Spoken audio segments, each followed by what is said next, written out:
এই বুঝি আমার সোনার বাংলা। কবি লেখক সাহিত্যিকগণ বুঝি এই দেশের কথাই বর্ণনা করেছেন তাদের ভাষায়। কারাগারে বসে এসএসসি পরীক্ষা দেবে দুই শিক্ষার্থী, আর এই ন্যাক্কারজনক ঘটনাটি ঘটেছে সাতক্ষীরা উপজেলায়।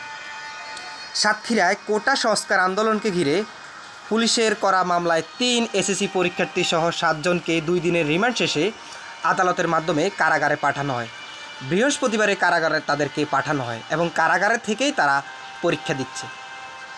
সেই 5 বছর থেকে পড়াশোনা শুরু করে দীর্ঘ 30 বছর যাবৎ একজন শিক্ষার্থী পড়ালেখা করে। তার জীবনের অর্ধেক সময় এখানেই অতিবাহিত হয়। একজন শিক্ষার্থী তার অধিকারের দাবি যদি তুলতে সে যদি জেল খাটতে হয়, এটা কেমন স্বাধীন দেশ যেখানে তার মত প্রকাশের স্বাধীনতা নেই?